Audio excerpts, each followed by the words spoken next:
Welcome to rhythm of learning. ഇന്ന് നമ്മൾ പഠിക്കാൻ പോകുന്നത് ഹരിയാന എന്ന് പറയുന്ന സംസ്ഥാനത്തെ കുറിച്ചാണ്. കുറച്ചധികം തന്നെ പഠിക്കാനുണ്ട്. അപ്പൊ ക്ലാസ് ശ്രദ്ധിച്ചിരുന്ന് കേട്ട് പഠിക്കുക കേട്ടോ. ക്ലാസ്സുകളൊക്കെ ഇഷ്ടമാവുക വെച്ചാൽ തീർച്ചയായിട്ടും ഒന്ന് ലൈക്ക് ചെയ്യുക. ഇഷ്ടപ്പെടുന്ന ക്ലാസ്സുകൾ നിങ്ങളുടെ കൂട്ടുകാരിലേക്ക് ഷെയർ ചെയ്തെത്തിക്കുക. ആദ്യമായിട്ട് ചാനൽ കാണുന്ന കുട്ടികൾ ചാനൽ ഒന്ന് സബ്സ്ക്രൈബ് ചെയ്യുക. അതോടൊപ്പം തന്നെ ആ ബെല്ലൈക്കൺ കൂടി ഒന്ന് എനേബിൾ ചെയ്യും കേട്ടോ. അപ്പൊ ഞാൻ ഓരോ ദിവസം അപ്ലോഡ് ചെയ്യുന്ന വീഡിയോസ് കൃത്യമായിട്ട് നോട്ടിഫിക്കേഷൻ ആയിട്ട് ലഭിക്കുകയും ചെയ്യും. അപ്പൊ ഹരിയാനയല്ലേ നമ്മൾ പഠിക്കാൻ പോണേ. ഹരിയാന പഞ്ചാബിനെ വിഭജിച്ച് നിലവിൽ വന്ന സംസ്ഥാനമാണ് ഹരിയാന. പഞ്ചാബിനെ വിഭജിച്ച് 1966 നവംബർ 1-നാണ് ഹരിയാന എന്ന് പറയുന്ന സംസ്ഥാനം നിലവിൽ വരുന്നത്. അപ്പൊ പഞ്ചാബിനെ വിഭജിച്ച് നിലവിൽ വരുമ്പോൾ പഞ്ചാബിന്റെയും ഹരിയാനയുടെയും അതിർത്തി നമ്മൾ നിർണ്ണയിക്കണമല്ലോ. ആ അതിർത്തി നിർണ്ണയിക്കാൻ വേണ്ടിയിട്ട് ഒരു കമ്മിറ്റി അപ്പോയിന്റ് ചെയ്യാണ് സെൻട്രൽ ഗവൺമെന്റ്. കമ്മിറ്റിയുടെ പേര് JC ഷാ കമ്മിറ്റി എന്നാണ്. അപ്പൊ പഞ്ചാബിന്റെയും ഹരിയാനയുടെയും അതിർത്തി നിർണ്ണയിച്ചത് ആരാന്ന് ചോദിച്ചാൽ JC ഷാ കമ്മീഷനാണ്. ഇനി പഞ്ചാബിൽ നിന്ന് വിഭജിച്ചതാണ്. പഞ്ചാബിന്റെ തലസ്ഥാനവും ഹരിയാനയിലെ തലസ്ഥാനവും ഒന്ന് തന്നെയാണ്. പഞ്ചാബിന്റെയും ഹരിയാനയുടെയും തലസ്ഥാനം ചണ്ഡീഗഡാണ്. രണ്ട് തലസ്ഥാനം ഒന്നാണ്. അപ്പൊ ചണ്ഡീഗഡിനെ കുറിച്ച് പറയാന്ന് വെച്ചാൽ വളരെ ബ്യൂട്ടിഫുൾ ആയിട്ടുള്ള സിറ്റി, ഇന്ത്യയുടെ ബ്യൂട്ടിഫുൾ സിറ്റി എന്നൊക്കെയാണ് ചണ്ഡീഗഡിനെ വിശേഷിപ്പിക്കണേ. അത് നിർമ്മിച്ചത് അല്ലെങ്കിൽ അതിന്റെ ആർക്കിടെക്ട്, ശില്പി, അതാണ് ഭംഗിയായിട്ടുള്ള മലയാളം. അദ്ദേഹം ലേ കുബേർസിയർ എന്ന് പറയുന്ന ആളാണ്. ഇനി അതുപോലെ തന്നെ ഇന്ത്യയിലെ ആദ്യത്തെ റോക്ക് ഗാർഡൻ സ്ഥിതി ചെയ്യുന്നതും ചണ്ഡീഗഡിൽ തന്നെയാണ്. ആ റോക്ക് ഗാർഡൻ ആരാ പണിതെന്ന് ചോദിച്ചാൽ നേക്ക് ചന്ദ് എന്ന് പറയുന്ന ആളാണ് റോക്ക് ഗാർഡൻ നിർമ്മിച്ചത്. ഇനി ഈ ചണ്ഡീഗഡിൽ തന്നെയാണ് ഹരിയാനയുടെ ഹൈക്കോടതിയും സ്ഥിതി ചെയ്യുന്നതെന്ന് ഓർമ്മിക്കാം. ഇനി ഹരിയാനയുടെ ഔദ്യോഗിക ഭാഷ ഹിന്ദിയാണ്. അതുപോലെ തന്നെ അവരുടെ ഔദ്യോഗിക പുഷ്പം നമ്മുടെ ദേശീയ പുഷ്പമായ താമരയാണ്. ഔദ്യോഗിക മൃഗം കൃഷ്ണമൃഗാണ് ഹരിയാനയുടെ. ഔദ്യോഗിക പക്ഷി ബ്ലാക്ക് ഫ്രാങ്കോളിനാണ്. എന്താണ് ബ്ലാക്ക് ഫ്രാങ്കോളി? ഹരിയാനയ്ക്ക് ഹരിയാനയുടെ ഹരിയാന എന്ന് പറയുന്ന സംസ്ഥാനത്തിന് 3 പ്രസിദ്ധമായിട്ടുള്ള നൃത്തരൂപങ്ങളുണ്ട്. ഒന്ന് സാങ് ഡാൻസ് എന്ന് പറയും, സാങ് കേട്ടോ.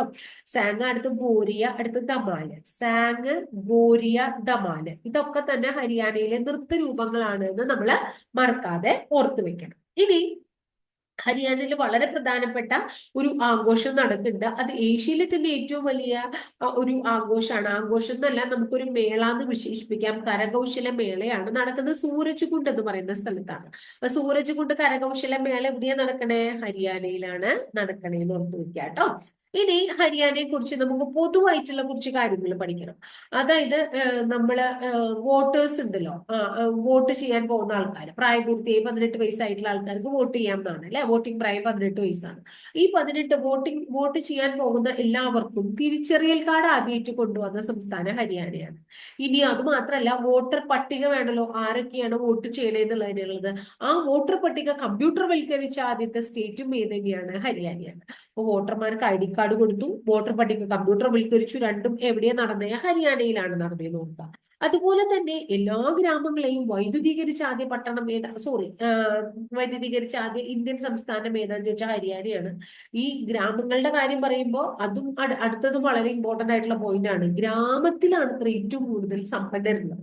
അപ്പൊ ഗ്രാമീണ സമ്പന്നർ ഏറ്റവും കൂടുതലുള്ള ഹരിയാനയിലെ ഗ്രാമത്തിലാണ് സമ്പന്നർ കൂടുതലുള്ള പറയുന്നത്. അപ്പൊ ഗ്രാമീണ സമ്പന്നർ ഏറ്റവും കൂടുതലുള്ള ഇന്ത്യയിലെ നഗരവും ഏത് തന്നെയാണ്? അല്ലെങ്കിൽ ഇന്ത്യയിലെ സംസ്ഥാനവും ഏത് തന്നെയാണ്?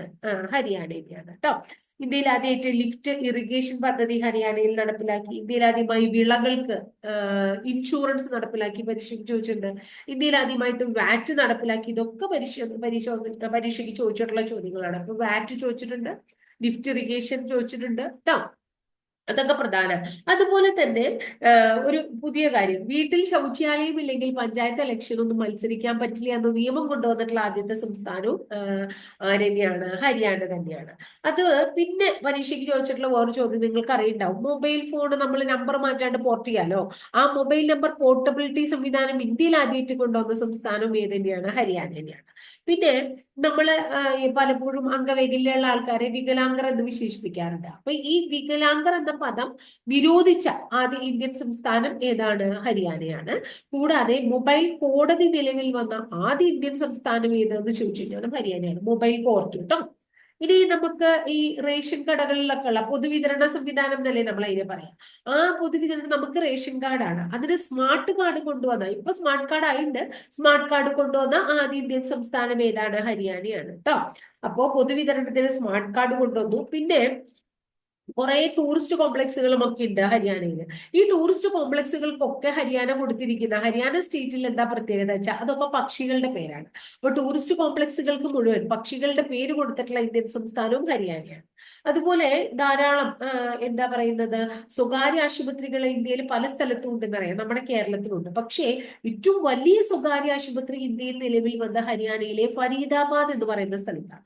ഇന്ത്യയിലെ ഏറ്റവും വലിയ സ്വകാര്യ ആശുപത്രി എവിടെയാണ്? ഹരിയാനയിലെ ഫരീദാബാദിലാണ്. പിന്നെ ഹെപ്പറ്റൈറ്റിസ് സി എന്ന് പറയുന്ന ഒരു രോഗമുണ്ട്.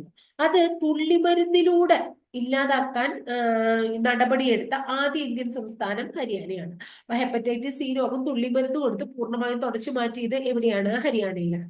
ഇനി ഈ ഭക്ഷണ പദാർത്ഥങ്ങളിലൊക്കെ നമ്മൾ ദ്രാവക നൈട്രജൻ ഹോട്ടലിലൊക്കെ ഉപയോഗിക്കും. അത് പൂർണ്ണമായിട്ടും വിലക്കിയ ഭക്ഷണ പദാർത്ഥങ്ങളിൽ ദ്രാവക നൈട്രജൻ വിലക്കിയ ആദ്യ ഇന്ത്യൻ സംസ്ഥാനം ഏതെന്ന് ചോദിച്ചു കഴിഞ്ഞാലും ഹരിയാന.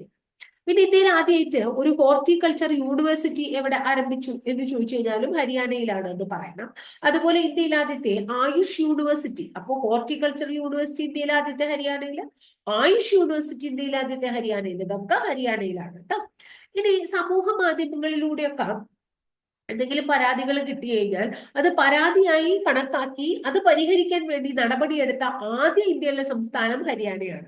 സമൂഹ മാധ്യമങ്ങളിലൂടെ ജനങ്ങളുടെ പരാതികൾ സ്വീകരിച്ച് ആ പരാതികൾ പരിഹരിക്കാനുള്ള തീരുമാനം കണ്ടെത്തിയ ആദ്യ ഇന്ത്യൻ സംസ്ഥാനം ഏതാണ്? ഹരിയാനയാണ് കേട്ടോ. ഇനി അതുപോലെ ഈ എന്താ പറയാ, ഭൂകമ്പ മുന്നറിയിപ്പ് സംവിധാനം, ഇപ്പോ ഈ ഫ്ലഡും അങ്ങനെയുള്ള പ്രശ്നങ്ങളൊക്കെ വന്നതിൽ പിന്നെ ഭൂകമ്പ മുന്നറിയിപ്പ് സംവിധാനം ഒന്നും കൂടെ ഉണ്ടായി. അങ്ങനെയുള്ള സംവിധാനം ഇന്ത്യയിൽ ആദ്യമായിട്ട് നിലവിൽ വന്ന സെക്രട്ടേറിയറ്റ് മന്ദിരം ഹരിയാനയിലാണെന്ന് ഓർത്തുവെക്കണം. ഇനി നമ്മള് പലരും പ്രോത്സാഹിപ്പിക്കാത്ത ഒരു കാര്യമാണ് മിശ്ര വിവാഹം. പക്ഷെ മിശ്ര വിവാഹം മിശ്ര വിവാഹം കഴിക്കുന്നവർക്ക് 50,000 രൂപ മുതൽ 1,00,000 രൂപ വരെ പാരിതോഷികം പ്രഖ്യാപിച്ച ഇന്ത്യയിലെ സംസ്ഥാനവും അല്ലെങ്കിൽ സംസ്ഥാന സർക്കാർ ഏതാണെന്ന് ചോദിച്ചാൽ ഹരിയാന സർക്കാരാണെന്ന് പറയും. ഈ ഹരിയാന സർക്കാർ ആരംഭിച്ച ഒരു പ്രോജക്റ്റ് ആണ് കുട്ടികൾക്ക് വേണ്ടിയിട്ട്, പെൺകുട്ടികൾക്ക് വേണ്ടിയിട്ട് ആപ്കി ബേട്ടി ഹമാരി ബേട്ടി എന്ന് പറയുന്നത്.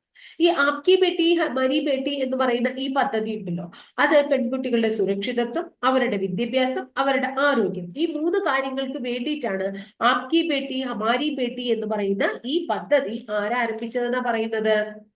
ഹരിയാന സർക്കാർ ആരംഭിച്ചത്. അതും കൂടി ഓർത്തു വെക്കണം കേട്ടോ. അതുപോലെ തന്നെ ബേട്ടി ബച്ചാവോ ബേട്ടി പഠാവോ പദ്ധതി ഹരിയാനയിലെ നരേന്ദ്രമോദി ഉദ്ഘാടനം ചെയ്ത പരിപാടിയാണ് ഏത്? ബേട്ടി ബച്ചാവോ ബേട്ടി പഠാവോ. നരേന്ദ്രമോദിയാണ് ഉദ്ഘാടനം ചെയ്തത്. പാനിപ്പത്ത് എന്ന് പറയുന്ന സ്ഥലത്താണ്.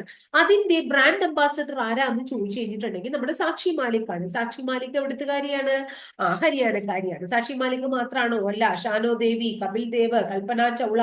കൽപ്പന ചൗള എവിടെയാണ്? ഹരിയാനയിലെ കർണാൽ എന്ന് പറയുന്ന സ്ഥലത്താണ് കൽപ്പന ചൗള ജനിച്ചത്, നമ്മൾ കേട്ടിട്ടുണ്ട്. അതുപോലെ ഹരിയാന ഹരിക്കെയിൻ എന്ന് പറയുന്ന വ്യക്തിയാണ് കപിൽ ദേവ്. ഹരിയാന സിംഹം എന്നറിയപ്പെടുന്ന ആളാണ് ദേവിലാൽ. ഇവരൊക്കെ പ്രധാന എന്താ പറയാ, അരവിന്ദ് കെജ്രിവാൾ, ഇവരൊക്കെ എവിടുത്തുകാരാണ്? ഹരിയാനക്കാരാണ് എന്ന് ഓർത്തു വെക്കുക. അപ്പൊ അതിന്റെ ഇടയിൽ നമ്മള് എന്താ പറഞ്ഞത്? പാനിപ്പറ്റിൽ വെച്ചിട്ടാണ് ബേട്ടി ബചാവോ ബേട്ടി പഠാവോ എന്ന് പറയുന്ന പദ്ധതി നിലവിൽ വന്നതെന്ന് പഠിച്ചു. അപ്പൊ പാനിപ്പറ്റിനെ കുറിച്ച് പറയുകയാണെങ്കിൽ മഹാഭാരതത്തില് പാണ്ഡുപ്രസ്ഥ എന്ന പേരിൽ അറിയപ്പെട്ടിരുന്ന സ്ഥലമാണ് പാനിപ്പറ്റ്. ഇന്ത്യയിലെ ആദ്യത്തെ എക്കോ നഗരമാണ് പാനിപ്പറ്റ്. പ്ലസ് നെയ്ത്തുകാരുടെ പട്ടണം എന്ന അപരനാമവും ആർക്കുണ്ട്? പാനിപ്പറ്റിനുണ്ട് കേട്ടോ. നെയ്ത്തുകാരുടെ പട്ടണം എന്നൊരു അപരനാമം കൂടി പാനിപ്പറ്റിനുണ്ട്. അതുപോലെ ഹരിയാനയിലെ ഒരു സ്ഥലത്തിന്റെ പേരാണ് ഹിസാർ എന്ന് പറയുന്ന സ്ഥലം. അവിടെ ഒരു അഗ്രികൾച്ചറൽ യൂണിവേഴ്സിറ്റി ഉണ്ട്, ചൗധരി ചരൺ സിംഗ് അഗ്രികൾച്ചറൽ യൂണിവേഴ്സിറ്റി ഹിസാറിൽ. ഇപ്പൊ ഹോർട്ടിക്കൾച്ചറൽ യൂണിവേഴ്സിറ്റി ഉണ്ട്, ആയുഷ് യൂണിവേഴ്സിറ്റി ഉണ്ട്, ചൗധരി ചരൺ സിംഗ് അഗ്രികൾച്ചറൽ യൂണിവേഴ്സിറ്റി, ഇതൊക്കെ അവിടെ കാണപ്പെടുന്നുണ്ട് ഹരിയാനയിൽ. അപ്പൊ ഈ ചൗധരി ചരൺ സിംഗ് അഗ്രികൾച്ചറൽ യൂണിവേഴ്സിറ്റി ഹരിയാനയിലെ ഹിസാർ എന്ന് പറയുന്ന സ്ഥലത്താണ്. ഈ ഹിസാറിൽ തന്നെ ദേശീയ എരുമ ഗവേഷണ കേന്ദ്രം കൂടി കാണുന്നുണ്ട്. ദേശീയ എരുമ ഗവേഷണ കേന്ദ്രം എവിടെയാണ്? ഹിസാറിൽ.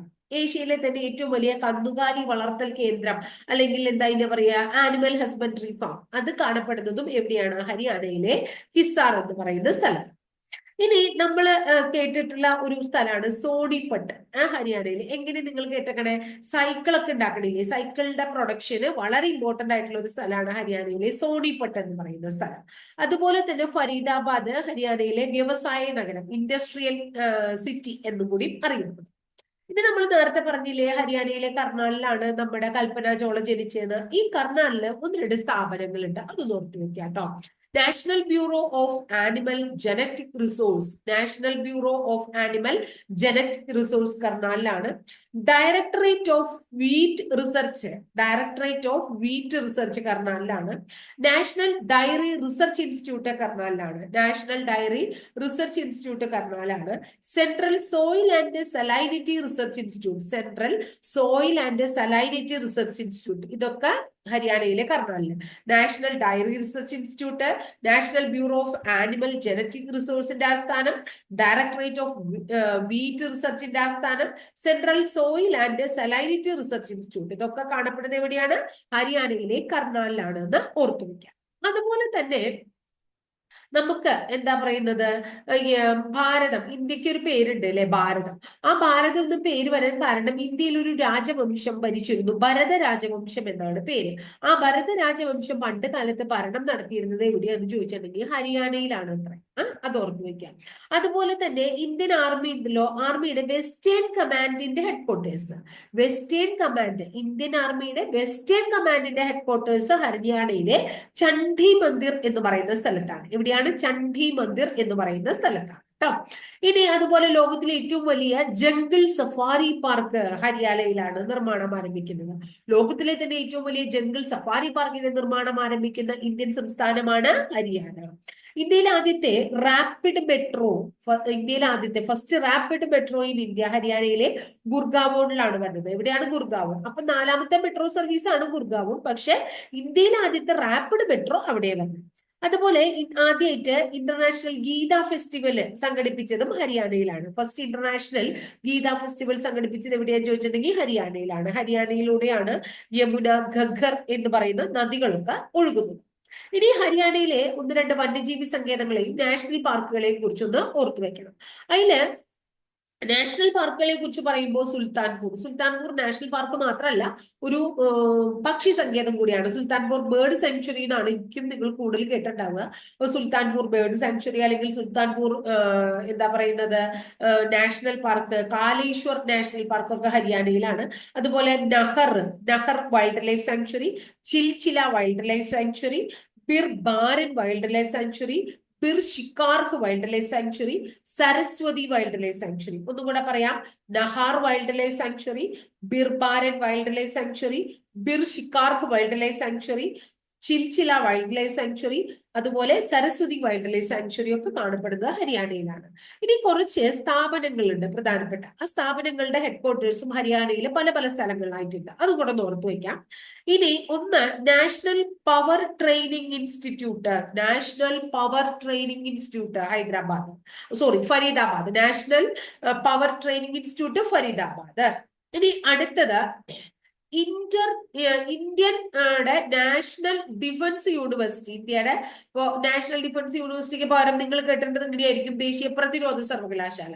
ഇന്ത്യൻ നാഷണൽ ഡിഫൻസ് യൂണിവേഴ്സിറ്റി ഹരിയാനയിലെ ബിനോല എന്ന് പറയുന്ന സ്ഥലത്താണ്. Deenbandhu Chhoturam university of science and technology സോണിപട്ടിലാണ്. അപ്പൊ എന്തൊക്കെയാ നമ്മൾ പഠിച്ചേ? അതായത് ഒന്ന്, നാഷണൽ പവർ ട്രെയിനിങ് ഇൻസ്റ്റിറ്റ്യൂട്ട് ഫരീദാബാദിലാണ്, നാഷണൽ പവർ ട്രെയിനിങ് ഇൻസ്റ്റിറ്റ്യൂട്ട് ഫരീദാബാദിലാണ്. നാഷണൽ ഡിഫൻസ് യൂണിവേഴ്സിറ്റി അഥവാ ദേശീയ പ്രതിരോധ സർവകലാശാല ഹരിയാനയിലെ ബിനോല എന്ന് പറയുന്ന സ്ഥലത്താണ്. ഇനി അടുത്തത് Deenbandhu Chhoturam university of science and technology Sonipat എന്ന് പറയുന്ന സ്ഥലത്താണ്. ഹരിയാനയിൽ സോണിപട്ട് എന്ന് പറയുന്ന സ്ഥലത്താണ്. National brain research centre, national brain research centre Manesar എന്ന് പറയുന്ന സ്ഥലത്താണ്. Manesar, national brain research centre Manesar. National defence university അഥവാ ദേശീയ പ്രതിരോധ സർവകലാശാല Binola, national power training institute Faridabad, Deenbandhu Chhotram university of science and technology Sonipat, Maruti Udyog limited Gurgaon, Maruti Udyog limited Gurgaon. ഇതൊക്കെ ഹരിയാനയിലാണ്. എനിക്കറിയാം ഇത്തിരി ടഫ് ആയിട്ടുള്ള ഒരു ഭാഗമാണ് ഹരിയാന. ഞാൻ വളരെ സിമ്പിൾ ആയിട്ടുള്ള കാര്യങ്ങളൊക്കെ ആദ്യം തന്നെ എടുത്തു പോയിട്ടുണ്ട്. ഇനി പറയാനുള്ള സംസ്ഥാനങ്ങളൊക്കെ കുറച്ച് ടഫാണ്. അതായത് കുറച്ച് കൂടുതൽ നമുക്ക് പഠിക്കാനുണ്ട്. പക്ഷെ നമുക്ക് പഠിക്കാതെ നിവൃത്തിയില്ല. 1-2 രീതി നിങ്ങൾക്ക് ഫോളോ ചെയ്യാം. ഒന്നില്ലെങ്കിൽ ക്ലാസ് റിപ്പീറ്റ് ചെയ്ത് കേൾക്കാം. അതാണ് ഇഷ്ടമെങ്കിൽ. പക്ഷെ എൻ്റെ ഒരു അഭിപ്രായത്തിൽ ഒരു പ്രാവശ്യം ക്ലാസ് കേട്ടതിന് ശേഷം നിങ്ങൾ ആ ക്ലാസ് കേൾക്കണതിന്റെ ഒപ്പം തന്നെ ഓരോ പോയിന്റുകൾ നോട്ട് ചെയ്ത് വെച്ച് നിങ്ങൾക്ക് അറിയാത്തത് എല്ലാം എഴുതുക. എല്ലാം പുസ്തകത്തിലായി എന്നുള്ളതിൽ വലിയ കഥയൊന്നുമില്ല. നമ്മൾ പഠിക്കുക, നമ്മുടെ മനസ്സിൽ അത് ഇരുത്തുക എന്നുള്ളതിലാണ് പ്രാധാന്യം. അപ്പൊ നമ്മള് അത് ഭംഗിയായിട്ട് ആവശ്യമില്ലാത്തത് എടുക്കണ്ട. ആവശ്യമില്ലാത്തത് ഞാൻ ഉദ്ദേശിക്കുന്നത് എല്ലാം ആവശ്യമുള്ളതാണ്. നിങ്ങൾക്ക് ആവശ്യമില്ലാത്തത്, നിങ്ങൾക്ക് അറിയാം എന്നുള്ളത് എടുക്കണ്ട. അറിയാത്തത് നോട്ട് ചെയ്ത് വെക്കുക, റിപ്പീറ്റ് ചെയ്ത് വായിച്ചു നോക്കുക. പിന്നെ അവസാനം എപ്പോഴെങ്കിലും ഒന്നും കൂടെ നമുക്ക് റിപ്പീറ്റ് ചെയ്ത് ക്ലാസ് ഒന്ന് കേട്ടു നോക്കുക, ഒരു റിവിഷൻ എന്നുള്ളത്. അങ്ങനെ പഠിച്ചു പോകും കേട്ടോ. അപ്പോൾ ഇത്രയേ ഉള്ളൂ ഇന്നത്തെ ക്ലാസ്സിൽ. അടുത്ത ദിവസം ഇതുപോലെ നല്ലൊരു ടോപ്പിക്കുമായി നമുക്ക് വീണ്ടും കാണാം കേട്ടോ.